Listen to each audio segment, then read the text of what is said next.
Hi guys, this is Furqan and you are watching my YouTube channel जिसका नाम है solutions of the world. तो आज हम जो आपको जिस पौधे के बारे में बताने जा रहे हैं वो दो तरह के होते हैं। इनका नाम है गुलेबबास। एक का कलर जो है वो येलो होता है जैसा आप देख सकते हैं इस वीडियो में, और दूसरे का कलर होता है पिंक कलर का जैसा आप ये देख सकते हैं। अब इन पौधों की जो खासियत है वो मेरे भाई आपको बताएंगे, आरिफ भाई।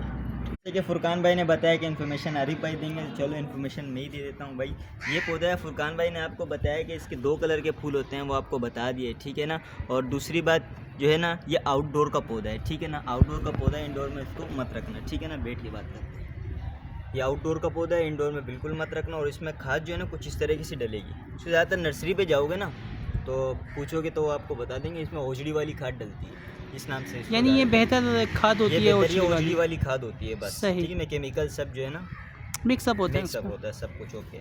अच्छा, दूसरी बात, इसका जो है ना कलम नहीं लगता है, कलम वगैरह इसकी लगती नहीं है। इसका बीज लगता है। इसका बीज लगता है, जो इसी फूल के बाद इसका बीज शुरू होता है, ब्लैक कलर, वो मैं आपको दिखा देता हूँ, ठीक है ना। इसका ऐसा ब्लैक कलर का सा गोल सा बीज होगा। ठीक है, जैसे इसमें आप काली बता मिर्च, सकते हैं जैसे येलो काली वाले में। मिर्च होती है। येलो येलो वाले में बीज है, येलो वाले में अभी बीज नहीं निकले हैं, बीज मैं आपको दिखा देता अभी बीज यानी नहीं जब निकले। निकलेंगे ग्रो करेंगे हाँ, तब। ये बस। कितने मंथ का पौधा होगा कौन प्लांट? सा? ये मेरे पास 3 वीक का होगा कम से कम, 3 वीक का। और ये वाला होगा 1 महीने का होगा कम से कम। सही।